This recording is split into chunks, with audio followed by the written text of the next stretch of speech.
개인이 자신의 이익을 위해 움직일 때 시장은 효율적으로 돌아가고, 따라서 개인이 자유롭게 사리사욕을 채울 수 있게 내버려 둬야 한다는 것이 효율적 시장 가설이죠. 소로스가 지적한 것은 개인의 자신이 이익을 위해 움직이는 활동에는 정치적 로비 활동도 포함되며 여기에 정직 같은 도덕성이 결여되어 있다는 말입니다. 앞서 말한 비유를 다시 들어보겠습니다. 양조장 주인과 빵집 주인이 빵을 만들고 술을 만드는 것은 그들이 착해서가 아니라 그들이 돈을 벌기 위해서다. 그리고 모두가 자신의 이익을 위해 노력할 때 시장은 효율적으로 돌아간다.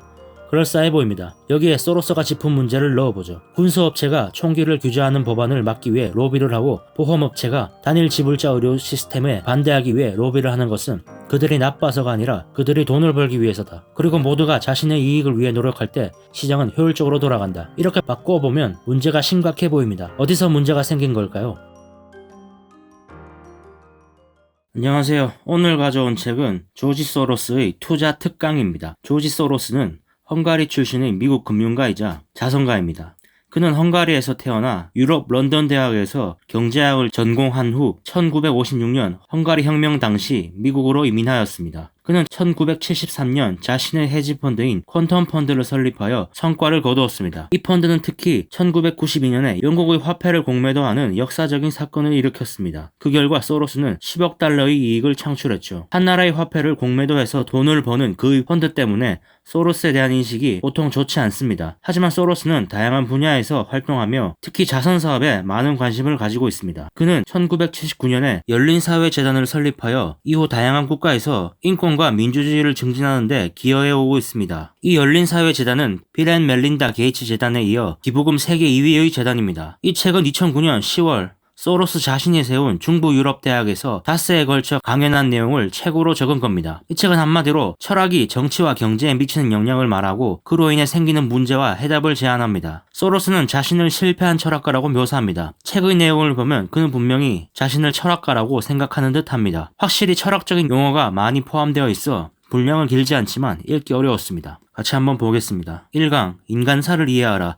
돈은 그 결과일 뿐이다. 소로스는 1950년대 말 런던 정경대학에서 자신의 철학을 연구하기 시작했습니다. 소로스는 지도교수로 열린사회와 그 적들의 저자인 철학자 칼 포퍼를 선택했습니다. 이 책에서 포퍼는 경험한 진실조차 절대적으로 확실하게 알 수는 없다고 주장했습니다. 과학적 법칙도 단 한 번의 검증이라도 통과하지 못한다면 사실이 아니게 됩니다. 들어맞는 사례가 아무리 많더라도 옳다고 입증할 수는 없다는 말이죠. 따라서 궁극적 진리를 찾았다고 주장하는 이데올로기는 거짓입니다. 이런 이데올로기는 강제적인 방법으로만 주입시킬 수 있습니다. 공산주의, 파시즘, 국가사회주의가 모두 여기에 해당합니다. 포퍼의 저서를 읽는 동안 소로스는 경제이론도 공부했습니다. 포퍼는 인간의 이해기능이 불완전하다고 강조했지만 경제학의 완전 경쟁 이론은 인간의 지식이 완전하다고 가정했습니다. 소로스는 이때부터 경제 이론에 깔린 가정들을 의심하게 되었습니다. 특히 파란만장했던 과거는 소로스 철학에 상당히 크게 영향을 미쳤습니다. 1944년 독일이 헝가리를 점령했을 때의 경험이 소로스 인생을 바꾸어 놓았습니다. 당시 소로스는 만 14살도 되지 않았습니다. 소로스는 단지 유대인이라는 이유로 추방되거나 살해 위협을 느끼기도 했습니다. 소로스의 아버지는 가족과 여러 사람에게 위조 신분증을 만들어 주었습니다. 가족과 소로스는 죽음의 문턱에서 살아남았을 뿐만 아니라 다른 사람을 돕기까지 했습니다. 대단한 모험이었다고 소로스는 말합니다. 헝가리를 빠져나온 뒤 17살에 소로스는 런던에서 학생이 되었습니다. 그의 주된 관심사는 세계를 더 잘 이해하는 것이었습니다. 하지만 형편이 어려워 생계를 유지할 수 있는 여러 가지 일을 했고 그러다가 뉴욕에서 차익거래 트레이더가 되었습니다. 여러 해 지나 헤지펀드 매니저로 성공을 거둘 수 있었고 하고 싶었던 철학 공부를 다시 시작했습니다. 소로스는 1987년에 첫 저서 금융의 연금술을 발간해 금융시장을 분석하는 철학의 토대를 설명했습니다. 그는 여전히 책에서 말한 개념의 틀에 따라 투자를 진행하고 자선사업을 벌이고 있습니다. 그 개념의 틀 덕분에 2008년 금융위기를 예상할 수 있었고 위기가 발생했을 때 대응할 수 있었다고 말합니다. 소로스 개념의 틀에서 첫 번째 기둥은 오류성입니다. 그리고 두 번째 기둥은 재기성입니다. 오늘 강의에선 이 개념에 대해 설명하고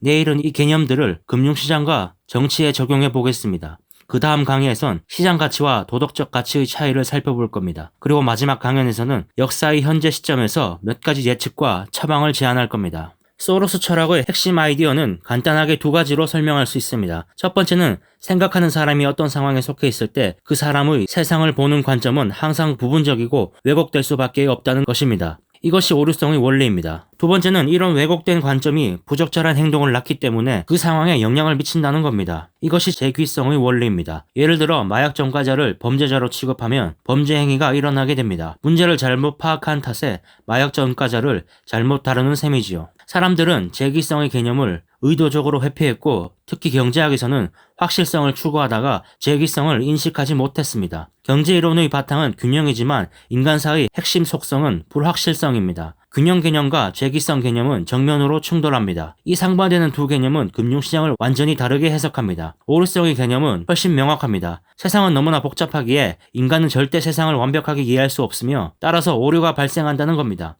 인간의 두뇌는 왜곡을 일으킵니다. 지성이나 이성이 육체와 분리되어 있다는 생각은 허구입니다. 소로스는 원래부터 세상에 대한 우리의 이해가 본질적으로 불완전할 수밖에 없다고 주장했습니다. 재귀성 개념은 생각하는 사람이 있는 상황에서만 적용됩니다. 사람의 생각은 두 가지 기능을 수행하죠. 하나는 우리가 사는 세상을 이해하는 기능입니다. 소로스는 이것을 인지 기능이라고 부릅니다. 다른 하나는 상황을 자신에게 이롭게 바꾸는 기능입니다. 이것을 참여 또는 조작 기능이라고 부릅니다. 인지 기능에서 현실이 사람의 관점을 결정합니다. 세상이 사람에게 영향을 주는 거죠. 반면 조작 기능에서는 사람이 세상에 영향을 줍니다. 다시 말해 사람의 의도가 세상에 영향을 미칩니다. 그리고 이 두 기능은 서로 간섭하며 서로에게 영향을 미칩니다. 서로 원인이 되었다가 결과가 되며 반복합니다. 반복되는 이 고리를 피드백의 고리라고 말합니다. 사람들은 마약 전과자가 범죄를 저지른다고 생각합니다. 이것이 인지 기능이 작용한 겁니다. 세상을 이렇게 이해한 거죠. 그리고 그런 생각을 하는 사람들이 많아지면 마약 전과자에게 편견을 가지게 되고 그들이 해석은 불가능하다고 생각하게 되며 피하고 불친절하게 대합니다. 그러면 마약 전과자들은 사회로부터 다시 소외되고 일자리를 구하기 어려워질 겁니다. 그 결과 마약 전과자들은 범죄율이 올라갑니다. 이것이 조작 기능이 작용한 겁니다. 사람들의 인식이 세상에 영향을 미친 거죠. 그리고 실제로 높아진 마약 전과자들의 범죄율은 다시 사람들의 인지 기능에 영향을 주어 사람들은 마약 전과자들이 범죄율이 높다는 사실을 더 믿을 겁니다. 마약 사범이 범죄율이 높냐 낮냐는 이야기를 하는 것이 아닙니다. 사람들이 어떤 사실을 인지한 결과 세상이 그대로 바뀌었다는 것이 중요합니다. 사람들의 생각과 현실의 상황이 피드백의 고리를 형성한 겁니다. 최근의 다른 예로 설명해보죠. 실리콘뱅크의 뱅크런 사태입니다. 실리콘뱅크가 큰 손실을 입었다는 소문이 퍼지면서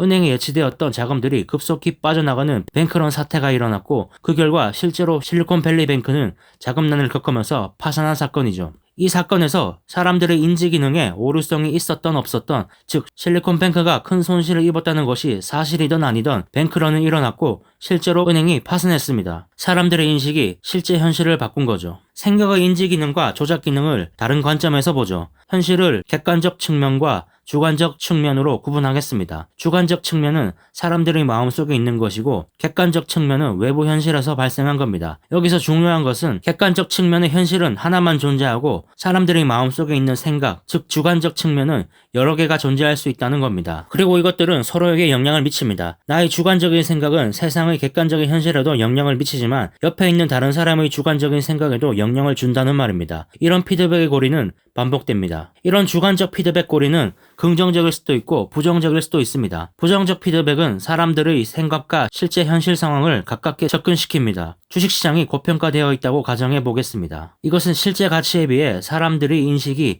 시장을 너무 비싸게 평가하고 있기 때문입니다. 사람 생각의 합인 가격과 실제 시장 가치에 괴리가 벌어진 겁니다. 이 고점에서 부정적 피드백이 발생하면 시장을 하락시킵니다. 사람들의 생각과 실제 상황을 가깝게, 가격과 가치를 가깝게, 즉 균형적인 상태로 만들어 놓는 거죠. 다시 말해서 부정적인 피드백은 자신을 수정해 나가는 과정이며 결과적으로 균형을 만듭니다. 이런 자기 수정 과정은 영원히 지속될 수 있으며 외부 현실이 크게 바뀌지 않는다면 결국 사람들의 생각과 실제 상황이 일치해 균형 상태에 도달하게 됩니다. 반면 긍정적 피드백은 둘을 멀리 떼어놓습니다. 균형점에서 어떤 이유로 긍정적 피드백의 고리가 발생하면 사람들은 현실보다 시장을 좋게 바라보고 비싸게 살 겁니다. 현실 가치와 사람의 생각인 가격을 멀어지게 만드는 거죠. 긍정적 피드백은 자신을 강화하는 과정입니다. 자기 강화 과정은 영원히 지속될 수 없습니다. 사람의 관점이 객관적 현실과 너무 멀어지게 되면, 즉 가격이 가치에 비해 너무 비싸지면 사람들은 비현실적임을 깨닫게 되기 때문입니다. 긍정적 피드백의 고리가 발생하면 시장은 고점을 향해 가고 어느 순간 실제 현실에 비해 사람들의 기대가 너무 과하게 반영되면, 즉 사람의 인식과 현실이 너무 멀어지면 사람들은 이것이 영원할 수 없는 것임을 깨닫고 자신을 수정해 나가는 과정, 다른 말로 부정적 피드백을 거치면서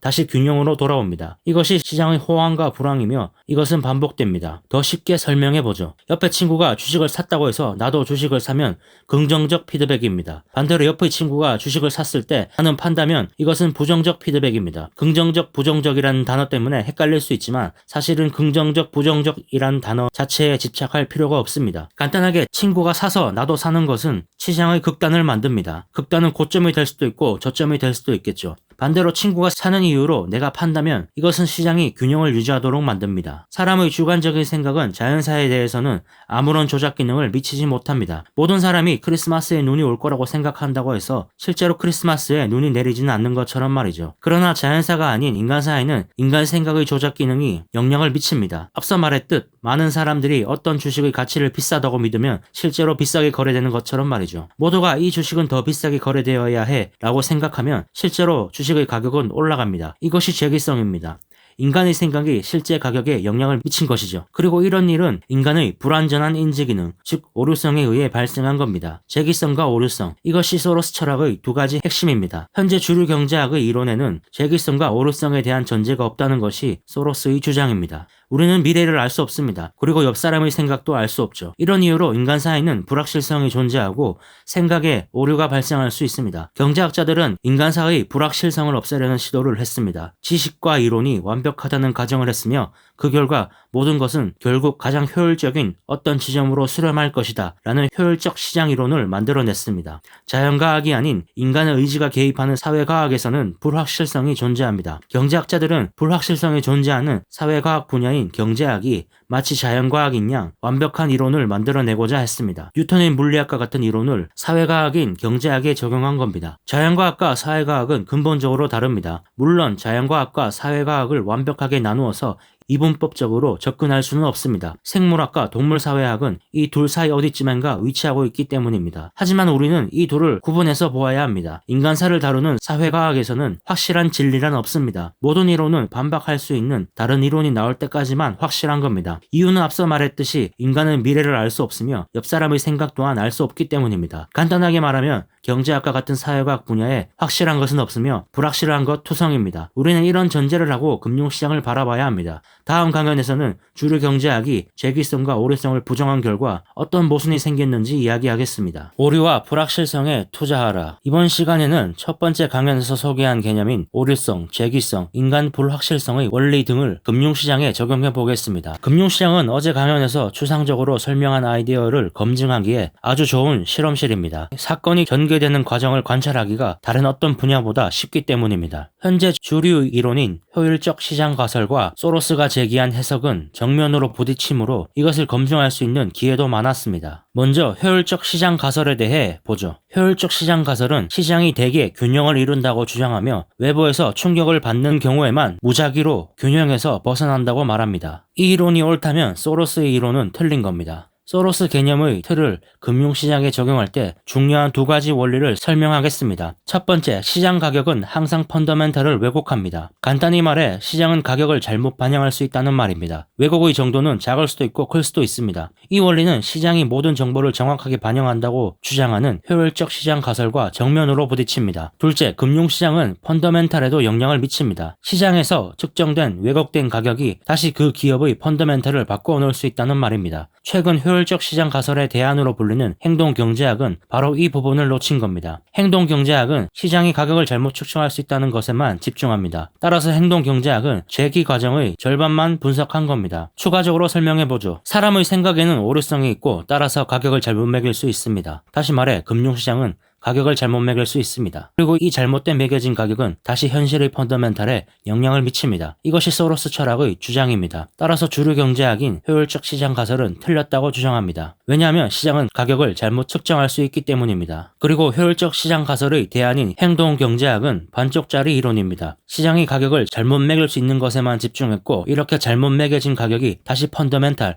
즉 현실에 미치는 영향에 대해서는 분석하지 않았기 때문입니다. 최근에 게임스탑 사례를 예로 들어 설명해보죠. 해치펀드가 경영 부실을 문제로 게임스탑을 공매도한 사실을 밝힙니다. 이에 반발한 개인들이 매수로 주가를 끌어올렸고 해치펀드가 공매한 가격보다 올라갔고 숏커버링 때문에 매수까지 들어오면서 주가는 엄청난 상승을 했습니다. 이것이 게임스탑 사건의 전개 과정입니다. 게임스탑이 영위하고 있는 사업은 어려움이 있었고 재무제표도 불건전했습니다. 그런데 사람들의 인식이 현실 시장에 개입해 주가를 끌어올렸습니다. 게임스탑은 이때 유상증자를 했고 그 결과 재무제표가 건전해졌습니다. 게임스탑의 주가에 대해 해치펀드가 제안한 가격이 옳은지 개인이 정한 가격이 옳은지는 확실치 않습니다. 어쨌든 사람들, 즉 개인과 해치펀드의 생각이 현실 시장의 가격에 영향을 미쳤습니다. 그 결과 주가는 올랐고 이때 유상증자를 하면서 기업의 펀더멘털인 현실에도 영향을 미친 겁니다. 재기성을 완벽하게 설명하는 사건입니다. 행동경제학은 개인과 해치펀드의 행동이 펀더멘털과 관계없이 게임스탑의 주가를 끌어올릴 수 있다는 사실에만 집중한 겁니다. 이렇게 오른 게임스탑의 주가가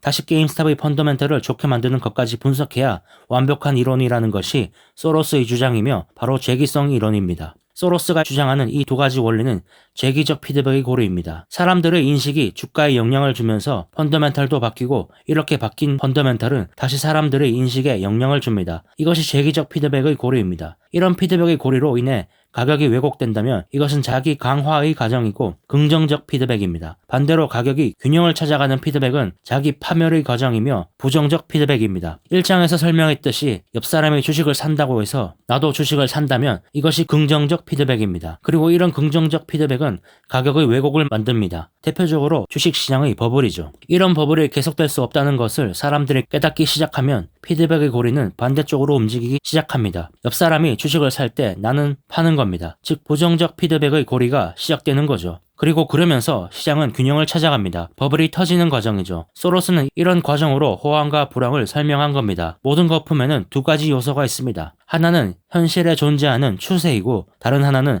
사람들의 생각에 존재하는 그 추세에 대한 착각입니다. 추세와 착각이 서로 피드백의 고리를 만들면서 거품이 형성되는 겁니다. 그러다가 마침내 시장에 대한 기대가 현실과 너무 동떨어지면 사람들은 자신의 착각을 깨닫게 됩니다. 패턴은 다음과 같습니다. 먼저 어떤 추세와 착각이 발생합니다. 시작, 가속기간, 검증을 거쳐 추세와 착각이 더욱 강화됩니다. 그리고 혼동기간, 정점, 하락세 절정, 금융위기 절정의 과정을 거칩니다. 각 단계가 얼마나 강하고 오래 갈지는 모르지만 순서에 따라 진행됩니다. 또 정보의 개입으로 인해 중단될 수도 있습니다. 반면 거품 붕괴는 짧고 가파르게 진행됩니다. 부실 자산이 청산되면서 공포가 시장을 지배하기 때문입니다. 공포는 금융위기 때 절정에 도달합니다. 소로스는 거품이 형성되는 모습을 보면 즉시 자산을 사들이면서 불난 곳에 기름을 붓습니다. 이것은 이상한 행동이 아닙니다. 소로스는 자신이 아니더라도 누구나 이렇게 할 수 있다고 말합니다. 그러므로 거품이 너무 커질 위협이 있으면 당국은 시장에 대응해야 합니다. 시장 참여자들이 아무리 똑똑하고 합리적이더라도 이들을 믿어서는 안 된다고 소로스는 말합니다. 가격의 왜곡이 모두 재기성 때문에 일어나는 것은 아닙니다. 시장 참여자들은 지식으로만 판단할 수가 없습니다. 미래도 예상해야 하는데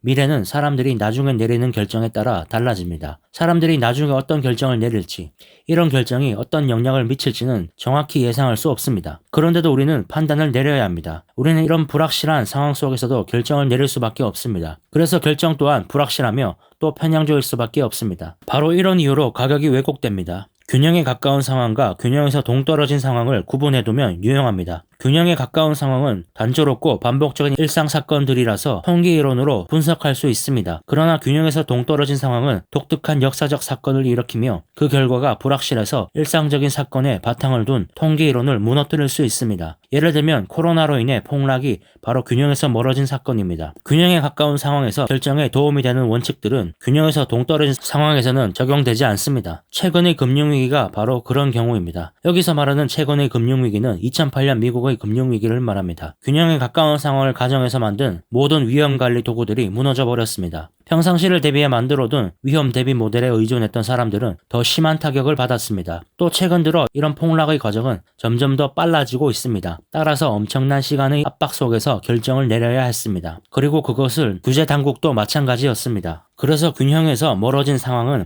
당국의 통제 범위를 벗어납니다. 소로스는 혼란스러운 현실을 이해하기 위해 균형에 가까운 상황과 균형에서 동떨어진 상황을 구분했지만 현실에선 꼭 이렇게 구분되지 않습니다. 현실은 항상 더 복잡해서 이분법적으로 나눠 적용하기 어렵습니다. 예를 들어 지금의 주식시장은 균형에서 멀어진 상황일까요? 아니면 균형에 가까운 상황일까요? 이제 소로스는 구체적인 가설을 제시합니다. 금융위기가 일어날 때마다 당국이 개입해 부실 금융기관을 합병하거나 철회했으며 통화정책과 재정 지원을 통해 경제를 보호했습니다. 이런 조치는 위기에 효과를 보였지만 다른 시각에선 역시 시장은 내버려 두어도 안전하다는 착각이 생겼습니다. 금융 시스템을 구한 것은 당국의 개입이었으므로 이는 분명한 착각입니다. 그런데도 이런 위기들을 거치면서 착각은 검증을 통과해 더 큰 거품을 만들어냈습니다. 신용 팽창을 더 이상 지탱할 수 없게 되자 거대한 거품이 터졌습니다. 2007년 비우량 주택담보대출 시장이 붕괴하자 다른 시장도 연달아 무너졌습니다. 이들은 연결되어 있었고 규제 완화로 방화벽도 없었기 때문입니다. 당국이 1987년, 1989년에서 1994년 저축대부조합 위기, 1997년 신흥시장 위기, 2000년 인터넷 거품 붕괴 등의 위기를 구해내면서 착각은 계속 커졌고 2007년 정점을 형성한 겁니다. 2008년 리먼 브라더스가 파산하자 금융당국은 서둘러 대규모로 개입했습니다. 소로스는 자신의 분석이 어떤 종류의 규제 개혁이 필요한지 단서를 제공한다고 말합니다. 먼저 가장 중요한 것은 금융당국은 거품이 너무 커지지 않게 하는 책임을 떠맡아야 한다는 겁니다. 금융당국은 금융위기를 대처하는 과정에서 필연적으로 실수가 발생하더라도 책임을 떠맡아야 합니다. 시장의 피드백을 받으면서 대응이 부족한지 지나친지 분석하고 실수를 수정하면 됩니다. 두 번째, 자산 거품을 통제하려면 통화 공급을 통제하는 것으로는 부족합니다. 신용시장도 통제해야 합니다. 증거금률과 최저 자기 자본 규제 등의 방법으로 대출도 통제해야 한다는 말입니다. 당국은 시장 상황에 따라 이것들을 조정해야 합니다. 셋째, 시장은 불안정하므로 시장 참여자들의 포지션이 너무 한쪽으로 몰리는 것을 사전에 감지해야 합니다. 헤지펀드와 국부펀드를 포함해서 주요 참여자들의 포지션을 감시해야 한다는 겁니다. 그리고 필요하다면 이들을 규제하고 제한해야 합니다. 넷째, 시스템 붕괴를 막아야 하는 금융당국은 암묵적으로 대마불사를 보장해 주었습니다. 이제 대마불사형 기관이 존재하는 한 당국은 이 보장을 철회할 수 없습니다. 따라서 대마불사에 해당하는 기관들을 규제해야 합니다. 차입자본 이용 한도를 줄이고 예금을 이용해 투자하는 것을 제한해야 합니다. 안정성을 유지하기 위해 유조선을 칸으로 막는 것처럼 시장 사이에도 방화벽을 세워야 합니다. 이런 조치를 취하면 은행의 수익성은 감소할 겁니다. 문제는 이런 것을 언제 실행하느냐입니다. 지금은 개혁을 실행하기 좋은 시점이 아닙니다. 지금은 금융 시스템이 균형에서 동떨어진 상황이기 때문입니다. 이제 은행들이 근근히 위기에서 벗어나는 중이니 은행의 수익성을 떨어뜨리면 부작용이 생길 겁니다. 단기적으로 해야 할 일은 장기적으로 해야 할 일의 정반대입니다. 먼저 신용 공백을 국가 자금으로 메워야 합니다. 국가 채무를 늘려 버는 통화를 확대하라는 뜻입니다. 그러나 규제 개혁을 망각해서는 안 됩니다. 소로스가 이 강의를 한 때는 2009년 금융위기에서 벗어나고 있을 시점입니다. 소로스는 지금 규제 당국이 무엇을 잘못했고 앞으로 어떻게 해야 할지 조언하고 있는 겁니다. 소로스는 금융시장에 관한 자신의 이론은 아직 초보 단계이므로 많이 발전해야 한다고 말합니다. 따라서 지금 자신의 이론을 새로운 패러다임으로 내세우는 것은 무리라고 하죠. 그렇더라도 지금 세계 금융시장 전체는 시장을 홀로 내버려 두어야 한다는 효율적 시장 가설의 잘못된 가정 위에 세운 것이므로 다시 지어야 합니다. 3강 풍부한 오류의 시대를 넘어 소로스 철학의 첫 번째 기둥은 인간은 실수를 할 수 있다라는 오류성입니다. 두 번째는 이 오류성은 현실 세계를 바꾸고 바뀐 현실 세계는 다시 인간의 인식을 바꾼다라는 재기성입니다. 이제 소로스 개념의 틀에서 세 번째 기둥인 열린 사회를 소개하겠습니다. 이제부터 시작할 3강에서는 정치와 철학에 관한 내용이 더 많습니다. 포퍼는 인간이 오류를 타고났다고 강조했으므로 소로스는 효율적 시장 가설이라는 경제 이론의 기본 가정을 의심하게 되었고 재귀성 개념을 개발하게 되었습니다. 그러나 개념 차원에서 보면 열린 사회와 재귀성은 간접적으로만 연결될 뿐입니다. 둘을 연결하는 것은 첫 번째 기둥인 오류성입니다. 오류성이란 세계를 보는 우리의 관점이 항상 불완전하고 왜곡되어 착각을 일으킨다는 뜻입니다. 그리고 이 착각은 역사를 바꿉니다. 포퍼는 열린 사회를 엄밀하게 정의하지 않았습니다. 우리의 이해력이 불완전하므로 정의해도 소용없다고 본 겁니다. 그렇지만 그가 열린 사회라고 부르는 사회 조직은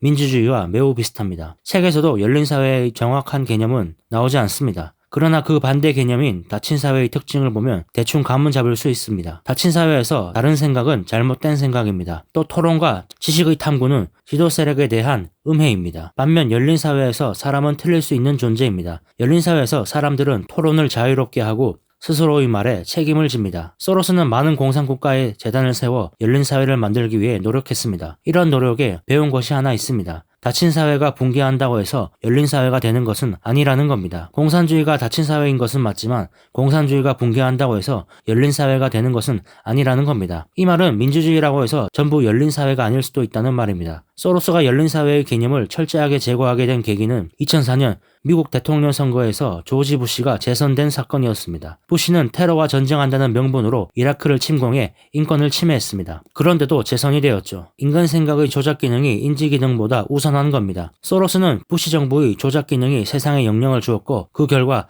사람들의 인식에도 영향을 주어 재선되었다고 말하는 겁니다. 소로스는 미국에 무엇이 잘못되고 있는지 스스로에게 물을 수밖에 없었다고 말합니다. 그래서 소로스는 열린 사회의 개념을 의심하기 시작했습니다. 열린 사회와 민주주의가 같지 않다는 생각을 하게 된 겁니다. 민주주의에서 정치인들에게 가장 중요한 목표는 선거에 당선되고 권력을 유지하는 겁니다. 소로스는 우리의 세계관이 조작 기능을 무시하거나 인지 기능을 우선하는 지적 전통 위에 세워졌다는 결론에 이르게 되었습니다. 우리 사회의 전통적 철학은 조작 기능, 즉 사람의 생각이 세상에 영향을 미치는 것을 무시해 왔다는 말입니다. 조작 기능을 무시한 채 인지 기능에만 집중한 것의 뿌리는 그리스 철학이며 계몽주의 시대에 우리의 세계관을 지배하게 되었습니다. 계몽주의 시대 철학자들은 이성을 믿었습니다. 그 결과 현실을 보는 관점이 왜곡되었습니다. 앞서 말했듯이 인간의 생각은 두 가지 기능을 합니다. 인지와 조작. 인지는 세상을 이해하는 기능이고 조작은 세상을 이롭게 바꾸는 기능입니다. 소로스가 지금 말하는 것은 그리스 철학에서부터 계몽주의로 이어져 온 우리의 세계관은 세상을 이해하는 것에만 집중을 했고 세상을 이롭게 바꾸려는 노력은 하지 않았다는 말입니다. 그러나 그 시대에는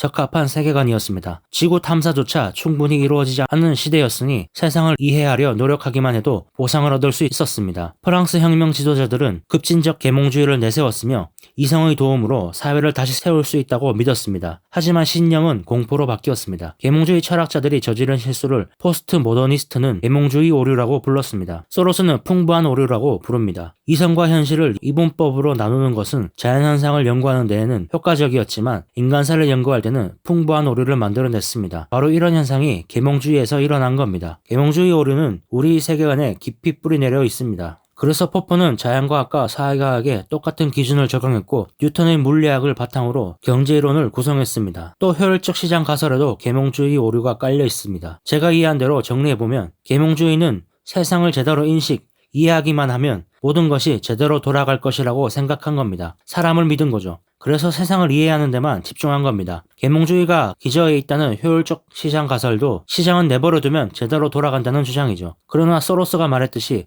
조작 기능은 세상을 바꾸고 바뀐 세상은 다시 사람의 인식을 바꿉니다. 계몽주의 철학자들은 재귀성을 놓친 겁니다. 그 결과 풍부한 오류가 발생한 거죠. 계몽주의자들은 현실에 적극적으로 개입하는 조작 기능을 활용했어야 합니다. 조작 기능을 활용하지 못해서 실패한 것, 이것이 계몽주의의 오류이며 풍부한 오류입니다. 계몽주의의 실패를 본 포스트 모더니스트들은 인지 기능보다 조작 기능을 더 중요하게 생각하기 시작했습니다. 이런 결과 현재의 정치 구조가 만들어졌습니다. 현재 민주주의에서 정치의 목적은 현실의 문제를 발견하고 진실을 추구하는 것이 아니라 선거에 당선되고 권력을 유지하는 겁니다. 설상가상 현실을 조작하는 정치 전쟁에서는 진실을 추구할수록 불리해집니다. 푸시 행정부는 사실을 존중하지 않는 강력한 우익 선전 조직들을 마음대로 활용했습니다. 그 결과 계몽주의에 영향을 받은 구식 정치인에 비해 경쟁 우위를 가지게 되었죠. 소로스는 진실 추구를 하는 정치인은 인기를 못 얻고 여론을 조작하는 정치인이 인기를 얻는다는 말을 하는 겁니다. 미국에 무엇이 잘못되었을까요? 사람들은 진실을 추구하는 일에 큰 관심이 없었습니다. 사람들은 기만당하고 있다는 사실을 인식하지 못할 정도로 조작 기법에 적응했습니다. 이것이 유료 정치 광고가 영향력을 발휘하는 이유입니다. 정치뿐만 아니라 경제에서도 마찬가지입니다. 실제 제품의 퀄리티를 높이기보다 광고로 차별화하면 이익을 높일 수 있다는 것을 발견한 거죠. 경제학에서 수요와 공급은 완전 경쟁 아래 자유시장에서 자연적으로 최적으로 배분된다고 제시했었습니다. 그러나 현실에서 수요는 광고에 의해 조작될 수 있습니다. 대의민주주의 이론에서는 후보가 공약을 제시하면 유권자가 공약을 보고 마음에 드는 후보자를 선택한다고 가정했습니다. 그러나 현실 정치에서는 선거팀은 여론을 조작하고 유권자가 듣고 싶어하는 말을 공약으로 내세웁니다. 효율적 시장 가설과 대의민주주의, 이 두 이론은 모두 현실이 조작될 수 있다는 점을 고려하지 못했습니다. 재기성을 고려하지 않았다는 말이죠. 2004년 10월 17일 뉴욕타임즈 매거진에 실린 론 서스킨드의 기사는 한 선거 조직의 말을 인용했습니다. 우리는 사실을 연구하지 않는다. 사실을 만들어낸다. 요약하면 이렇습니다. 이제 현실이 조작될 수 있음을 알았는데 인지 기능을 왜 우선해야 하는가?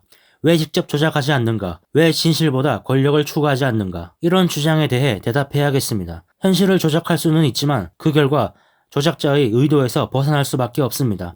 그 차이를 최소한으로 유지해야 하지만 그러려면 현실을 더 잘 이해해야 합니다. 조작할 수는 있지만 조작의 결과가 원하는 대로 나오지 않을 수 있다는 말입니다. 바로 이런 이유 때문에 진실 추구야말로 열린 사회로 가는 확고한 요건이라고 소로스는 제시합니다. 부시 행정부를 예로 들어보겠습니다. 부시 행정부는 현실을 매우 성공적으로 조작했습니다. 테러에 대해 전쟁을 선포함으로써 대통령은 재선에 성공했습니다. 이라크 침공의 목적은 세계에서 미국의 패권을 확립하는 것이었지만 그 결과는 정반대로 나왔습니다. 미국은 영향력을 크게 상실했고 부시는 역대 최악의 대통령으로 평가받았습니다. 소로스는 현실의 객관적인 측면을 크게 존중하며 이렇게 존중하는 것이 정상이라고 늘 생각했습니다. 개인적인 생각인 주관보다 실제 현실에서 일어나는 객관적인 사실을 더 중요하게 생각했다는 말입니다. 소로스는 금융시장에 참여하면서 이렇게 행동했습니다. 상황이 극단으로 가는 경우가 많았지만 위기 직전에 빠져나왔습니다. 주관적 근거를 가지고 하락에 베팅했더라도 실제 시장이 하락하지 않고 상승한다면 자신의 생각이 틀렸음을 인정하고 나왔다는 말입니다. 소로스는 많은 경우의 수를 예상했었기 때문에 최악의 상황에서도 위험 대비 보상이 높은 투자만 선택했습니다. 소로스는 사회가 현실의 객관적인 측면을 무시하면 안 된다는 말을 하고 있는 겁니다. 자신을 속이거나 유권자를 기만해서 불쾌한 현실을 피하려 하면 현실로부터 벌을 받을 겁니다. 유권자는 조작 기능에 속지 말아야 하고 정치인은 조작 기능을 너무 남용하면 현실이 최악으로 치닫을 수 있다는 말입니다. 물론 현실은 조작될 수 있습니다. 그러나 우리가 외부 현실을 더 잘 이해하려고 노력하고 잘 이해한다면 현실은 우리의 기대에 가까워질 겁니다. 현실을 이해하는 것이 인지 기능입니다. 바로 이런 이유에서 인지 기능이 조작 기능보다 우선해야 합니다. 우리가 제대로 이해하지도 못하면서 객관적인 현실을 무시하면 포스트 모던 오류에 빠지게 될 겁니다. 계몽주의 오류를 비판했던 포스트 모더니스트들이 다시 반대로 오류에 빠질 수 있다는 말이죠. 소로스는 인류가 사고와 현실 사이의 관계에 대해 두 가지 오류, 즉 계몽주의 오류와 포스트 모던 오류를 받아들였다고 설명했습니다. 계몽주의는 인간 사이에 널리 퍼진 조작 기능을 인식하지 못했고 반대로 이제 사람들이 조작 기능을 발견하고 활용하게 되자 포스트 모던 오류에 빠졌습니다. 둘 다 절반만 인식하는 겁니다. 소로스는 자신이 제시한 오류성과 재기성 원리는 이 절반들을 결합한다고 말합니다. 포스트 모던 오류는 현재 세력을 넓혀가고 있습니다. 부시 행정부에서 정책을 주도했었는데 오바마 행정부에서도 모습을 드러내고 있습니다. 예를 들어 오바마 행정부의 정책에 영향을 미친 로버트 실러는 신뢰 승수가 지닌 강점을 격찬합니다. 정부가 돈을 조금 풀면 실제로 국민소득은 정부가 푼 돈보다 더 많이 증가한다는 개념입니다. 그러나 현실의 기대에 못 미치면 신뢰는 실망으로 바뀌고 호황은 불황으로 바뀝니다. 신뢰 승수는 재기성을 무시한 개념입니다. 소로스는 자신의 개념의 틀이 현실을 정확하게 해석한다고 감히 주장합니다. 그러나 완벽하지 않으므로 개선의 여지가 있다고 하죠. 지금까지 보았듯 진실은 입증하기도 어렵지만 지키기도 어렵습니다. 부시 행정부는 이라크를 침공할 때 유권자를 속여서 의도적으로 오도했습니다. 오바마 행정부는 미국이 가혹한 현실에 맞설 의지가 없음을 인정하고 신뢰 승수를 활용했습니다. 이런 상황에서 유권자들이 더 단호하게 진실을 추구하기는 어렵습니다. 따라서 소로스는 자신이 더 강력한 논거를 찾아내야 한다고 말합니다. 열린 사회의 개념이 소개되기 훨씬 전에 이런 견해를 확립한 미국 건국의 아버지들이 더 좋은 사례입니다. 열린 사회는 사람들이 권력에 대해 진실을 말할 수 있을 때 발전합니다. 언론과 출판의 자유, 집회와 결사의 자유, 기타 권리와 자유를 보장하는 법의 지배가 필요합니다. 법이 지배하게 되면 시민은 사법부를 이용해 권력 남용으로부터 자신을 방어할 수 있습니다. 미국 건국의 아버지들은 바로 이런 방법으로 열린 사회를 만들어냈습니다. 결론을 더 명확하게 설명하겠습니다. 열린 사회는 목적을 위한 수단으로서나 목적 자체로서나 더 바람직한 사회조직의 형태입니다. 조작 기능보다 인지 기능을 우선하고 가혹한 현실과 맞설 각오가 되어 있다면 열린 사회는 다른 어떤 사회보다 문제를 더 잘 해결할 수 있습니다. 다시 말하면 진실을 추구하려는 유권자들의 결단에 좌우됩니다. 그러나 열린 사회는 개인의 자유라는 본질적인 가치가 있습니다. 이 본질적 가치는 열린 사회가 번영하든 못하든 존재합니다. 민주주의는 열린 사회를 만들 수 있는 도구라는 말입니다. 그러나 개인의 자유가 있기에 열린 사회로 갈지 말지에 대한 선택도 개인의 자유라는 뜻입니다. 미국과 중국 사이 권력 관계가 바뀌면 개인의 자유가 지닌 가치는 더욱 중요해질 겁니다. 이에 대해서는 마지막 강연에서 설명하겠습니다. 개인적으로 생소한 단어들이 많이 나와서 중간중간 정리를 하고 넘어가지 않으면 이해하기 어려웠습니다. 이쯤에서 나름대로 한번 정리해 보겠습니다. 효율적 시장 이론과 대의 민주주의는 모두 그리스 철학으로부터 시작되었습니다. 그리스 철학은 현실을 제대로 이해하는 것을 추구했죠. 그리고 그 철학은 계몽주의로 계승되었습니다. 계몽주의는 모두가 현실을 제대로 이해한다면 세상이 더 나아질 것이라고 생각했습니다. 그러나 계몽주의는 현실이 조작 가능하다는 사실을 간과했고 실패했습니다. 계몽주의의 실패를 본 사람들은 이제 현실을 조작하는 것에만 집중합니다. 바로 포스트 모던주의입니다. 그들은 현실을 조작할 수 있는데 왜 조작하지 않나 라고 묻습니다. 비유를 통해 한번 이해해보죠. 세상을 인간의 인체로 한번 바꿔보겠습니다. 고대 그리스 철학자들은 인간의 몸, 인체가 아직 어떻게 작동됐는지 알지 못했습니다. 그래서 인체를 정확히 이해하는 것에 집중했습니다. 그리고 계몽주의는 우리가 인간의 몸을 제대로 이해한다면 인체에 나쁜 것은 하지 않고 인체에 이로운 것은 더 많이 할 것이라 생각한 겁니다. 그러나 우리의 몸은 조작이 가능하다는 사실을 간과했던 겁니다. 포스트 모던은 인체가 조작 가능하다는 사실을 알아차렸습니다. 우리 인체는 술을 마시면 기분이 좋아집니다. 담배를 피면 마음이 편안해집니다. 그리고 진통제를 먹으면 고통이 줄어듭니다. 포스트 모던은 진통제가 있는데 왜 근본적인 치료를 해야 하지? 라고 묻습니다. 포스트 모던의 오류가 그들의 뜻대로 움직이지 않을 것이기 때문이다 라고 말했던 소로스의 말이 이쯤 되면 와닿습니다. 우리는 인지기능과 조작기능을 둘 다 사용해야 합니다. 물론 그 중에서는 인지기능을 우선해야 합니다. 너무 아프면 진통제를 먹을 수도 있지만 절대적으로 중요한 것은 통증의 원인을 찾아 이해하고 치료해야 한다는 겁니다. 소로스의 마지막 말은 이겁니다. 민주주의든 열린사회든 본질적 가치는 개인의 자유인데 진통제를 먹으려는 인간을 어떻게 막을 수 있을 것인가 하는 질문이죠. 4강 누가 진실을 무시하고 여론을 조작하는가? 이번 강의에선 자본주의와 열린사회 사이의 갈등을 살펴보고자 합니다. 먼저 대리인 문제부터 보죠. 대리인은 주인의 이익을 대변해야 마땅하지만 실제로는 주인보다 자신의 이익을 앞세우기 일쑤입니다. 소로스는 이른바 자원의 저주와 관련해서 대리인 문제를 처음 접하게 되었다고 말합니다. 자원의 저주란 천연 자원이 풍부한 나라에서 흔히 부패하고 억압적인 정부, 폭동, 내전이 많아서 천연 자원이 부족한 나라보다 사람들이 더 가난하고 비참하게 살아가는 경향을 말합니다. 자원의 저주를 분석할 때 한 나라의 천연 자원은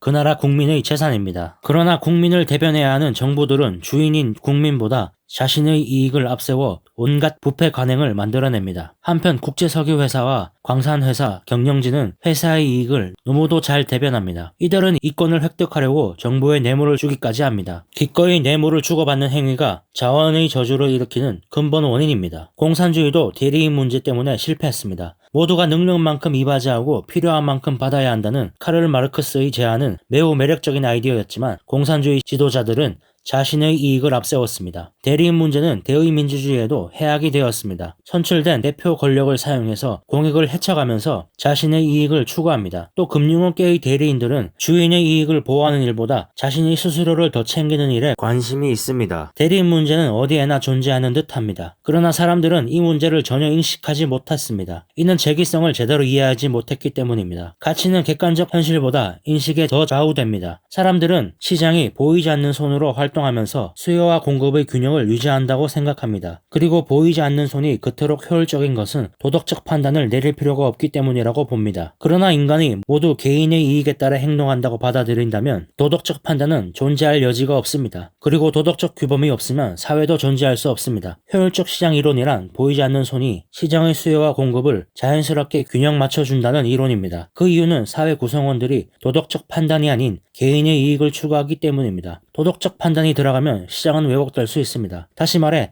빵집 사장과 양조장 사장은 그들이 남을 돕기 위해서 열심히 빵을 만들고 양조를 하는 것이 아니라 자신의 이익을 위해 열심히 일을 한다는 겁니다. 그리고 그럴 때, 즉 개인이 자신의 이익을 위해 최선을 다할 때 시장은 자연스럽게 균형을 찾아간다는 이론입니다. 소로스는 이 부분을 염려한 겁니다. 도덕적 규범이 없다면 사회는 존재할 수 없다면서 말이죠. 소로스가 처음에 말한 자본주의와 열린사회가 부딪히는 부분이 바로 이 부분입니다. 브루스 스콧의 소론에서 스콧은 시장의 보이지 않는 손 뒤에 인간 대리인의 보이는 손이 숨어 있다고 주장했습니다. 이른바 정치 프로세스로서 법을 만들고 관리합니다. 바로 여기에서 대리인 문제가 시작되며 시장 가치 사이에 갈등이 빚어진 겁니다. 미국은 개인의 자유를 바탕으로 세워진 민주적 열린사회이며 개인의 자유는 헌법으로 보호받습니다. 또 미국 경제는 시장 기능 위에 세워졌으며 이 시장 기능을 통해서 개인들은 정부의 부당 간섭을 받지 않으며 자유롭게 거래합니다. 이렇게 보면 정치와 경제가 매끈하게 어울리는 것처럼 보입니다. 그러나 겉모습에 속으면 안 됩니다. 시장 기능의 두드러진 점은 도덕을 따지지 않는다는 초도덕성입니다. 시장 기능이 도덕성 위에 있다는 말입니다. 돈을 번 과정에 상관없이 한 사람이 소유한 1달러는 다른 사람이 소유한 1달러와 가치가 똑같다고 봅니다. 그래서 시장이 매우 효율적입니다. 시장 참여자들은 도덕에 대해 걱정할 필요가 없습니다. 효율적 시장에서 개인의 결정은 시장 가격에 약간만 영향을 미칠 뿐이기 때문이죠. 그러나 이런 시장 논리는 개인적 선택에만 적합할 뿐 사회적 선택에는 적합하지 않습니다. 예를 들어 법을 선택하는 것처럼 사회적 선택을 할 때는 시장 논리가 적합하지 않습니다. 시장 논리대로만 하면 장애인을 위한 시설은 세워지지 않을 겁니다. 이것이 정치의 한계입니다. 시장은 스스로 지배하며 수정하지만 정치 분야는 그렇지 않습니다. 정치는 도덕이 없으면 제 기능을 할 수 없습니다. 미국의 정치 형태는 대의 민주주의입니다. 국민이 선출하는 대표가 권력을 행사합니다. 그러나 이들은 선출되려면 많은 돈이 필요하고 돈이 많은 지지자들에게 신세를 지게 됩니다. 그렇지 않으면 선출될 수가 없습니다. 바로 이런 이유로 정치가 돈에 오염되고 특수이익 집단이 공익을 짓밟게 됩니다. 이렇게 특수이익 집단이 증가해 여론을 조작하는 일이 늘어난 것은 시장 근본주의가 득세하면서 대중의 도덕성이 쇠퇴한 탓입니다. 소로스는 시장 근본주의자란 시장 가치를 특히 정치를 포함한 사회생활에 부당하게 적용하는 행위라고 봅니다. 경제학에서는 일반적인 균형 상태에서 보이지 않는 손이 최적 자원 배분을 보장한다고 주장합니다. 이 말은 사람들이 개인의 사리사욕을 위해 움직일 때 공익 분야에도 봉사한다는 것을 뜻합니다. 이렇게 정치학은 개인의 욕심을 채우는 일을 도덕적으로 승인했고 정직, 성실, 배려 같은 덕목을 대체했습니다. 이쯤에서 다시 한번 정리해보죠.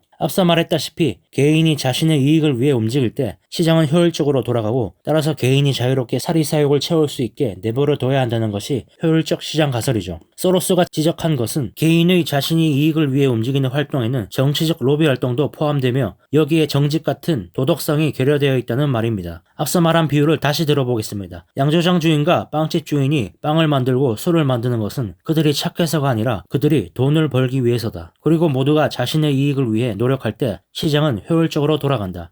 그럴싸해 보입니다. 여기에 소로스가 짚은 문제를 넣어보죠. 군수업체가 총기를 규제하는 법안을 막기 위해 로비를 하고 보험업체가 단일 지불자 의료 시스템에 반대하기 위해 로비를 하는 것은 그들이 나빠서가 아니라 그들이 돈을 벌기 위해서다. 그리고 모두가 자신의 이익을 위해 노력할 때 시장은 효율적으로 돌아간다. 이렇게 바꿔보면 문제가 심각해 보입니다. 어디서 문제가 생긴 걸까요? 시장 논리를 사회 분야에 적용한 것이 문제입니다. 즉 경제학은 개인의 이익을 위해 움직이는 동기를 도덕적으로 승인했다는 말입니다. 그 결과 로비가 판을 치고 정치인들은 국민이 아닌 후원 세력을 위한 정치를 하게 된 겁니다. 다시 책으로 돌아가 보죠. 경제학의 시장 이론을 지지하는 이들의 주장은 설득력이 없습니다. 첫 번째, 금융시장은 균형을 향하지 않습니다. 그들의 말대로라면 시장은 대부분 균형 지점에 있어야 하지만 그렇지 않다는 말이죠. 또 시장 기능 뒤에 숨어있는 정치 과정이라는 보이는 손도 무시합니다. 둘째, 일반 균형 이론은 초기에 자산이 배분되어 있다고 가정합니다. 사회 정의는 고려하지 않습니다. 시작 지점이 다른 사람이 많다는 말이죠. 마지막, 사람들이 자신의 이익이 무엇인지 알고 이익을 추구하는 행동을 한다고 가정하지만 사람들의 생각에는 오류가 있고 현실과는 차이가 있습니다. 이런데도 시장 근본주의자가 의기양양한 것은 어찌된 일일까요? 경제학에 대한 정부의 간섭을 최소화해야 한다는 시장 근본주의자의 정책 주장에 그럴듯한 근거가 있기 때문입니다. 사회 가치는 조작되기 쉽고 대리인 문제는 오염되어 있습니다. 한마디로 정치계에는 문제가 많기 때문에 경제에 간섭하면 안 된다는 말이죠. 하지만 말했다시피 시장이 효율적으로 보이지만 그 뒤에는 로비를 받은 정치인들이 있습니다. 경제의 손은 정치로 넘어갔고 정치는 시장을 주무르고 있습니다. 이런 문제가 있는데도 어째서 시장 근본주의자들이 많을까요? 시장 근본주의를 지지하는 세력이 강력한 것은 그것이 자본가와 자본 관리자들에게 이롭기 때문입니다. 이들은 부유하고 강력한 집단이므로 여론을 적극적으로 조작해서 사리 추구를 진실 추구와 비슷한 시민의식으로 바꿔 놓았습니다. 이윤을 위해 도덕적이지 않은 행동을 하더라도 죄책감을 가지지 않도록 조작했다는 말입니다. 오바마 대통령이 정부의 통제력을 강화하지 않는 방법으로 은행에 자금을 지원하는 데에도 이런 모습이 드러납니다. 이런 현상이 일어나는 것은 시장 근본주의를 신봉하는 자본주의자와 재단들이 대학에 재정적으로 지원하기 때문입니다. 이런 집단들은 시장 가치를 법학이나 정치학 같은 다른 분야에 침투시키기도 합니다. 오늘 강연에서는 열린 사회를 위협하는 다른 요소를 밝혔습니다. 대리인 문제와 정치 과정을 오염시키는 돈입니다. 열린 사회에서 정치 과정은 공익에 봉사해야 합니다. 오늘날 미국에서 정치 과정은 특수이익 집단의 포로가 되었습니다. 선출된 대표자들은 전체 유권자가 아니라 선거에 자금을 지원한 사람에게 신세를 졌습니다. 로비 활동이 대리인 문제의 핵심입니다. 어떻게 해야 로비를 통제할 수 있을까요? 로비는 윤리에 관한 문제입니다. 규제를 강화한다고 해서 사라질 문제가 아니라는 말입니다. 윤리 문제를 해결할 방법이 있습니다. 우선 정치와 시장 경제를 확실하게 구분해야 합니다. 그리고 사람들이 시장에 참여할 때의 역할과 정치에 참여할 때의 역할을 구분하면 됩니다. 시장에 참여할 때에는 마땅히 자신의 이익을 추구하되 정치에 참여할 때에는 공익에 따라야 합니다. 개인이 시장에서 내리는 결정은 공익을 고려하든 고려하지 않든 사회 상황에 영향을 미치지 않습니다. 그러나 정치 결정은 사회 상황에 영향을 미칩니다. 따라서 공익에 봉사하느냐 여부에 따라 엄청난 차이가 발생합니다. 문제는 공익을 객관적 기준에 따라 평가할 수 없다는 점입니다. 어떤 결정을 내리는 것이 정치적으로 도덕적인가에 대한 객관적 지표가 없다는 겁니다. 정치적 주장과 이에 대응하는 주장이 극단적일수록 무엇이 옳고 그른지 판단하기 더 어렵습니다. 바로 이런 이유로 정치 과정은 매우 비효율적입니다. 개인이 사리사욕을 채우는 이윤 동기가 정치 영역에서 악영향을 미쳤다는 점은 의심할 여지가 없습니다. 대리 문제를 심화했기 때문입니다. 어떻게 하면 대리 문제를 최소화할 수 있을까요? 중대한 이익이 걸려있는 사람들이 의회에 로비를 하지 않기를 바란다면 지나친 기대입니다. 담배산업은 담배를 규제하는 법안에 반대할 수밖에 없고 보험산업은 단일 지불자 의료 시스템에 반대할 수밖에 없습니다. 그러나 이처럼 중대한 이익이 걸려있지 않은 사람만이라도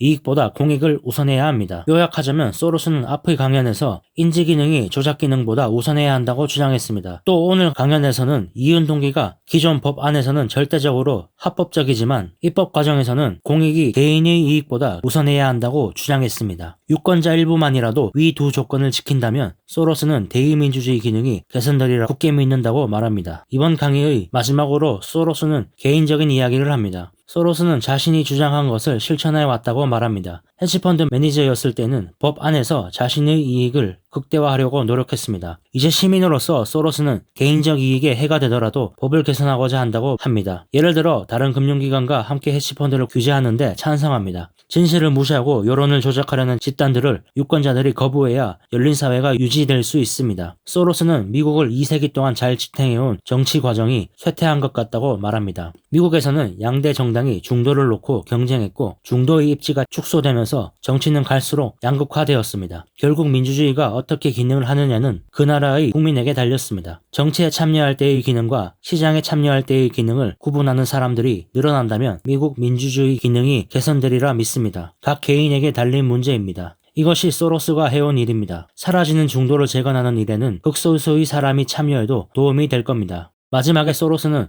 국민들이 스스로 옳은 선택을 하길 바란다고 말했습니다. 현실이 조작되고 있는데 인간을 믿는 걸까요? 다시 한번 계몽주의 오류에 빠지는 것은 아닐까 생각되네요. 사람들의 이윤 동기를 대체할 만한 적극적인 대안은 없을까요? 5강 시장은 세계적인 규제가 필요하다. 인간사는 영원히 옳은 과학적 법칙에 의해서 결정되는 것이 아닙니다. 인간사는 사람의 생각이 영향을 미칩니다. 소로스는 사람의 생각과 현실 사이에 양방향 관계인 재기성에 초점을 두었습니다. 그리고 착각이 발생하면서 현실이 좌우된다는 점을 강조했습니다.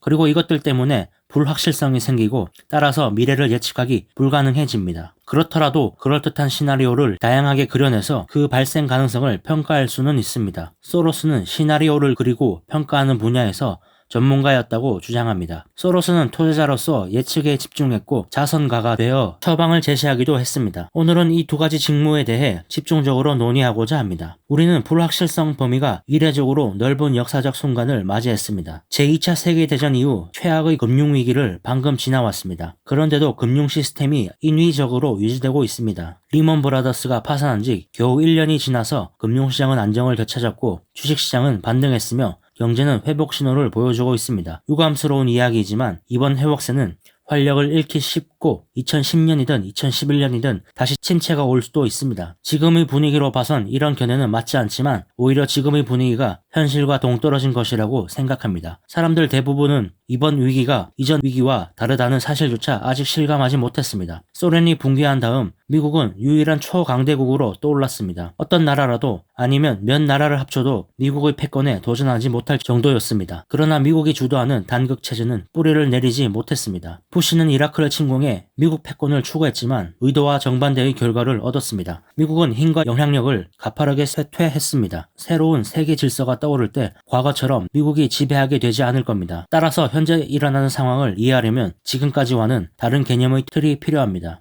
효율적 시장 가설은 시장과 정치를 분리해 시장을 바라보는 것처럼 보이지만 보이지 않는 손 뒤에는 정치라는 손이 있어서 이것이 시장의 기능과 규칙을 설정합니다. 때문에 소로스의 개념의 틀을 다루는 대상은 시장 경제가 아니라 정치 경제입니다. 제2차 세계대전 이후 재건국된 국제금융 시스템은 한쪽으로 치우쳐진 조건입니다. 국제통화기금과 세계은행 등 국제금융기관들을 지배한 나라는 미국이었습니다. 개별 국가는 위기를 맞으면 지원을 받지만 엄격한 조건이 부과됩니다. 채권국은 대출금 상환기간을 연장해주고 채무국은 자금을 지원받아 채무를 상환했습니다. 그 결과 라틴 아메리카는 10년 동안 성장이 멈추었지만 금융 시스템은 곤경에서 벗어날 수 있었습니다. 그러나 2007년에서 2008년 금융위기는 달랐습니다. 위기는 미국이라는 중심국에서 발생했지만 주변국은 리먼 브라더스가 파산한 다음에야 위기에 말려들었습니다. 이 위기는 규모가 훨씬 커서 과거에 사용했던 기법이 큰 효과를 내지 못했습니다. 그래서 정부는 사실상 더 이상 금융기관을 파산시키지 않겠다고 보장했습니다. 바로 이 순간부터 위기가 주변국으로 퍼져나갔습니다. 정부는 적자 재정을 동원해서 전례 없는 규모로 경제를 자극했습니다. 이 방법이 성공을 거두는 것처럼 보이지만 심각한 오해입니다. 1980년대부터 진행된 금융시장의 세계화는 미국과 영국이 주도한 시장 근본주의 프로젝트였습니다. 금융자본이 세계를 자유롭게 돌아다니도록 허용했으므로 세금을 부과하거나 규제하기 어려워졌습니다. 시장 근본주의자들의 프로젝트인 세계화는 크게 성공했습니다. 그러나 세계 금융 시스템은 금융시장이 내버려 두어도 안전하다는 잘못된 가정 위에 세워졌기 때문에 근본적으로 불안했습니다. 바로 이런 이유로 금융 시스템이 붕괴한 겁니다. 우리는 지금까지 존재하지 않았던 규제 기능을 만들어내야 합니다. 소로스가 전달하려는 요지는 규제의 범위가 세계적이어야 한다는 말입니다. 그렇지 않으면 금융시장이 세계 수준으로 유지될 수가 없습니다. 규제의 차이를 이용하는 거래 때문에 무너질 겁니다. 기업들은 규제가 완화된 나라로 이동할 것이고 이 때문에 다른 나라도 감당하기 어려운 수준까지 위험을 떠안을 겁니다. 모든 나라가 규제를 철폐해 세계화가 큰 성공을 거두었기 때문에 규제를 다시 살리기는 어렵습니다. 각국이 통일된 규제에 합의하기는 어려울 겁니다. 이런 모습을 유럽에서 볼 수 있습니다. 유럽 국가들조차 합의에 이르지 못했는데 세계의 다른 국가들이 오죽하겠습니까? 현재 유로화는 불완전한 통화입니다. 공동중앙은행은 있지만 공동재무부는 없습니다. 은행을 보증하거나 은행 지분을 보유하는 일이 재무부의 일입니다. 이런 약점을 보완할 기회가 있었지만 독일이 걸림돌이 되었습니다. 독일은 유럽 통합을 이끈 주도 세력이었지만 당시 독일은 통일을 위해서 어떤 대가라도 치르려던 때였습니다. 현재의 독일은 상황이 매우 다릅니다. 다른 나라들과 달리 침체보단 인플레이션을 두려워하고 무엇보다 다른 유럽 국가들을 위해 돈을 쓰는 것을 원치 않습니다. 주도 세력이 없으면 유럽 통합은 중단될 수밖에 없습니다. 다행히 유럽에서는 사회 안전망이 갖춰져 있어 호황기의 성장률이 낮은 만큼 불황기의 침체가 심하지 않습니다. 그러나 유럽연합이 정치적으로 부활하는 과정은 허약해 보입니다. 미국은 제2차 세계대전 이후 줄곧 국제금융 시스템의 중심이었습니다. 달러가 주요 국제통화로 역할을 담당하면서 미국은 엄청난 혜택을 누렸습니다. 그러나 근래에 와서 이런 특권을 남용했습니다. 이제 미국 경제는 세계 경제의 엔진 노릇을 하지 못할 겁니다. 중국이 미국의 역할을 어느 정도 대신할 겁니다. 중국은 매우 비효율적인 방법을 동원해서 국민의 창의력, 욕심, 기업가적 에너지를 발산시켰습니다. 또 국민이 개인적 이익을 추구하도록 허용하면서 환율을 저평가 상태로 유지해 무역 흑자를 축적했습니다. 따라서 중국은 최대의 승자로 떠오를 겁니다. 중국은 민주주의가 아니지만 지배자들도 권력을 유지하려면 경제 성장률을 8% 이상으로 유지해야 합니다. 그래서 인프라 투자를 해서 국내 경제를 자극하고 교역 상대국의 투자와 대출을 늘려 수출을 촉진할 겁니다. 중국은 미국의 대규모 석유 회사를 사려 했지만 거절당했습니다. 이런 이유 때문에 중국은 국제금융기관들이 꺼리는 국가인 미얀마, 수단, 짐바브웨, 콩고 같은 나라들을 상대할 수밖에 없었습니다. 여기에서 상당한 마찰이 발생할 수 있습니다. 중국은 식민지 보유국이 자원 부국을 다룰 때 저지른 실수를 되풀이하고 있습니다. 식민지 보유국이 자신의 잘못을 고치려고 하는 이 시점에서 말입니다. 중국은 그 나라 국민은 무시한 채 지배자들을 상대하고 있습니다. 하지만 그럼에도 브라질 같은 나라와는 위안화를 사용할 수 있는 계정을 만들 겁니다. 물론 중국은 미국보다 경제 규모가 훨씬 작습니다. 중국의 경제 정책이 당연하다고 생각해서는 안 됩니다. 현재 중국 시스템으로는 신규 투자의 수익률이 매우 낮습니다. 상업적이 아니라 정치적으로 투자가 결정되기 때문입니다. 그러나 중국마저 고전한다면 세계 경제는 엔진을 잃게 됩니다. 따라서 중국이 성공한다고 보는 편이 더 편합니다. 요약하면 세계는 근본적으로 다른 경제 구조인 국제자본주의와 국가자본주의 둘 중 하나를 선택해야 합니다. 미국이 주도하는 국제자본주의는 무너졌고 중국을 대표하는 국가자본주의는 상승세입니다. 가장 무난한 길은 현재 국제금융 시스템을 점진적으로 해체하는 방법입니다. 그리고 더 건전한 원칙에 바탕을 둔 새로운 다자간 시스템을 개발해야 합니다. 대마 불사형 금융기관을 다루는 방법도 결정해야 합니다. 또 자본이동을 통제하는 새로운 규정도 검토할 겁니다. 금융자본에게 세계를 돌아다닐 자유를 주었지만 이는 불안을 일으키는 원천임이 밝혀졌습니다. 무엇보다 국제통화 시스템을 개혁해야 합니다. 달러는 과거처럼 신뢰하지 못하지만 달러를 대신할 통화도 없습니다. 미국은 특별인출권의 사용 범위를 위안화를 비롯한 다른 화폐로 확대해야 합니다. 특별인출권이란 IMF 회원국들이 유사시에 IMF로부터 무담보로 돈을 빌릴 수 있는 권리입니다. 특별인출권으로 빌릴 수 있는 돈은 달러, 유로, 파운드, 엔화입니다. 소로스는 여기에 위안화도 포함시키라는 주장입니다. 이 말인즉 위기가 발생한 국가에 달러뿐만이 아닌 위안화도 빌려줄 수 있게 된다는 의미입니다. 다시 말해 위안화의 중요성이 올라가는 결정을 미국이 해야 한다는 말입니다. 또 지구온난화와 핵무기 같은 문제에서도 질서를 재편해야 합니다. 미국이 주도의 UN 안전보장이사회 국가들이 참여해야 하고 또 중국과 신흥국도 동등한 자격으로 참여해야 합니다. 왜 미국이 이처럼 미국에게 유리한 시스템을 앞서 바꿔야 할까요? 시스템을 바꾸지 않으면 더 많은 것을 잃기 때문입니다. 멀리 내다보는 지도자가 없다면 미국은 쇠퇴할 겁니다. 그렇다면 중국은 현재의 혼란 속에서 승자로 떠오르고 있는데 왜 새로운 시스템을 따라야 할까요? 중국이 계속 성장하려면 세계 국가로부터 인정받아야 하기 때문입니다. 중국은 열린 사회로 나가야 하고 법치에 따라 자유를 증진시켜야 합니다. 오바마는 멀리 내다보아야 합니다. 중국 지도부는 오바마보다 더 멀리 내다보아야 합니다. 지금 당장은 중국 대중이 정치 안정과 경제 발전을 위해 개인의 자유를 기꺼이 양보하지만 이 기간이 무한정 이어질 수는 없습니다. 중국은 세계 국가들에게 인정받으려면 더 열린 사회가 되어야 하고 국가의 번영을 위해 개인의 자유를 억압해서는 안 됩니다. 그러나 중국은 자신이 제국주의에 희생되었다는 생각에 너무 길든 나머지 자신이 제국이 되어간다는 사실을 깨닫지 못하고 있습니다. 이런 문제로 중국인 소수민족과 아프리카를 다룰 때 큰 어려움을 겪고 있습니다. 소로스는 중국 지도부가 상황에 맞게 대응하기를 희망합니다. 세계의 미래는 여기에 달렸다 해도 과언이 아닙니다. 책의 강연은 이렇게 끝납니다. 중국이 열린 사회로 가는 것이 중요하다고 말하면서 마치죠. 지금 중국은 어떨까요? 코로나로 중국인 개인의 자유는 더욱 억눌렸고 시진핑 3년님을 위한 정치적 결정을 우선으로 했습니다. 또 홍다그룹에 문제가 있다는 뉴스를 시작으로 중국 GDP를 이끌었던 부동산 경제가 삐걱대고 있다는 뉴스가 종종 들려옵니다. 만약 이런 시점에서 중국 경제의 성장률이 예전만큼 이어지지 못한다면 억눌려 있던 자유에 대한 갈망이 터져나올 수도 있습니다. 알리바바의 창업자 마윈은 사실상 공산당에게 회사를 빼앗겼습니다. 이런 상황에서 개인의 이윤 동기가 작동할까요? 젊은 중국인들이 중국에서 사업을 하고 싶어 할까 하는 의문입니다. 개인적으로 소로스의 말처럼 중국이 희망적으로 보이지는 않습니다. 이 책은 2008년 금융위기 직후인 2010년에 쓰여진 책입니다. 현재 소로스는 중국에 대해 어떻게 생각하고 있을까요? 책의 마지막에 쓰여진 홍진채 대표님의 해설에 적힌 내용으로 한번 보겠습니다. 소로스는 여전히 유럽의 분열을 우려하고 자본시장에 전 세계적인 규제가 필요함을 강조합니다. 하지만 중국에 대해서는 폐쇄적인 정책을 비판합니다. 2019년 그는 시진핑을 열린 사회의 최악의 적이라고 비난했고 2020년에는 인공지능을 이용해 중국 국민을 완전히 통제하려 한다고 공격했습니다. 또 2021년엔 블랙록이 중국에 투자한 것을 비극적인 실수라고 언급했습니다. 세계 경제의 엔진이길 희망했던 중국 사회가 열린 사회와는 정반대의 길을 가는 모습을 보고 강하게 비판하고 있습니다. 그는 철학가입니다. 그냥 철학가가 아니라 행동하는 철학가죠. 그는 결함을 발견했고 그 결함을 말로 떠들어봤자 바뀌지 않을 것이라고 생각했죠.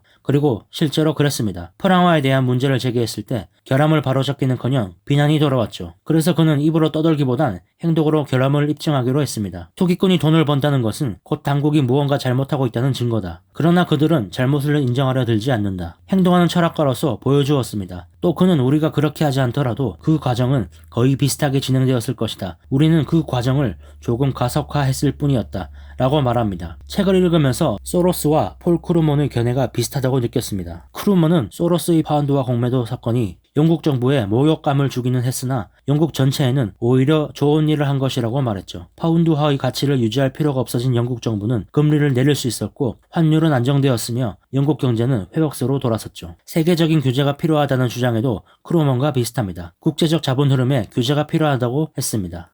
소로스, 그의 철학을 어떻게 투자에 활용할 수 있을까요? 소로스 사고의 핵심은 재귀성입니다. 주식 투자를 할 때 옆자리에 앉은 사람이 주식을 샀느냐 팔았느냐가 내 의사결정의 주요 변수로 작용한다는 뜻입니다. 옆자리에 앉은 사람이 주식을 샀다는 이유로 나도 따라 사면 긍정적 피드백. 옆사람이 주식을 샀기 때문에 내가 주식을 판다면 부정적 피드백입니다. 그 옆사람 또한 의사결정을 할 때 나의 행동을 참고한다면 이 고리는 끝없이 돌고 돌죠. 재기성은 각 행위자가 의사결정을 할 때 필요한 모든 정보를 알고 있다고 가정한 현재 주류 경제학의 대안 이론입니다. 이런 현재 주류 경제학에 문제가 있는 것은 분명합니다. 최근엔 행동 경제학이 대두되면서 효율적 시장 가설의 대안 이론으로 떠오르고 있지만 소로스의 표현을 빌리자면 행동 경제학은 반쪽짜리 이론입니다. 행동 경제학은 불확실성 속에서 합리적이지 못한 결정을 내린다는 것을 입증했지만 합리적이지 못한 의사결정을 내린 그 행위 자체가 다른 사람의 의사결정에 영향을 미칠 수 있다는 점은 말하지 않고 있기 때문이죠. 합리적이지 못한 의사결정들은 다시 다른 사람들에게 영향을 끼치고 편향을 확대하거나 축소하는 결과를 만듭니다. 사람의 믿음이 바뀌면 현실도 바뀐다. 이 한 문장으로 요약할 수 있는 이 단순한 명제는 한 인간을 세계 최고의 투자자의 반열에 올려놓았습니다. 이런 이론을 투자에 활용할 수 있을까요? 소로스의 투자 방식은 이렇습니다. 시스템의 결함, 즉 가격의 왜곡을 발견합니다. 그리고 성공했을 때와 실패했을 때의 비율을 확인합니다. 실패의 손해보다 성공의 보상이 높다면 행동으로 옮깁니다. 3. 언론의 결함을 폭로하고 영향력을 행사합니다. 1번과 2번은 가능해도 3번은 어려워 보입니다. 열린사회. 마지막으로 책의 말미에 홍진채 대표님이 열린사회에 대해 설명하신 것을 보겠습니다. 열린사회의 기전은 오류의 가능성이 있습니다. 즉 열린사회란 사람이 틀릴 수 있다는 것을 인정하는 사회입니다. 이는 세상에 진리가 존재하고 진리를 알고 있거나 진리에 가까운 누군가가 나머지 다수를 이끌어야 한다는 논리와 정면 충돌하죠. 이를 닫힌 사회라고 말합니다. 닫힌 사회에서는 다른 생각들은 틀린 생각이고 토론은 불만 표출이며 지식탐구는 악마의 속삭임입니다. 훌륭한 지도자가 세상을 좋게 만드는 유일한 길이며 지도자의 뜻대로 되지 않는 것은 틀려서가 아니라 음모 세력 때문입니다. 지도자는 틀릴 수 없으며 뭔가 잘못된다면 음모의 배후를 찾아 처단해야 하죠. 북한에 대입해서 생각해보면 쉽습니다. 반면 열린 사회에는 누구나 실수를 할 수 있다는 가정을 열어주고 토론을 하고 각자 선택에 책임을 집니다. 포퍼는 일생을 바쳐 닫힌 사회를 극복하고 열린 사회를 만드는데 매진했습니다. 그 결과 좌파와 우파 모두에게 공격을 받았죠. 소로스의 해석에 따르면 좌파와 우파 모두 틀렸습니다. 소로스의 표현을 빌리자면 포퍼는 인지기능을 강화함으로써 오류를 줄일 수 있다고 보았습니다. 즉 사람들이 알아서 열린 마음으로 토론에 참여하고 실패를 통해 오류를 수정해 나가는 과정을 거칠 것이라고 생각한 겁니다. 일종의 계몽주의이자 인간에 대한 낙관론이죠. 그러나 열린 사회는 여러모로 불리한 개념입니다. 비판적 사고방식은 개인의 선택에 부담을 지웁니다. 항상 내가 선택하고 책임지는 것은 인간에게 부담을 준다는 말입니다. 인간은 세상 만세에 깊게 고민하는 것을 좋아하지 않습니다. 소로스는 이런 한계에서 한 걸음 더 나아가 적극적으로 행동했죠. 금융시장에서 베팅에 성공해 죄기성이 존재함을 입증했고 그렇게 번 돈으로 전체주의나 공산주의가 지배하는 나라에 재단을 설립해 민주주의를 전파했습니다. 소로스는 금융시장에서 배운 노하우, 즉 인간사에 오류가 있다는 교훈을 통해 공산권의 몰락에 개입했습니다. 우리는 단순한 투기꾼이 아닌 행동하는 사상가로서 그의 면모에 좀 더 관심을 기울여야 합니다. 네, 오늘 영상은 여기까지입니다. 시청해주셔서 감사합니다.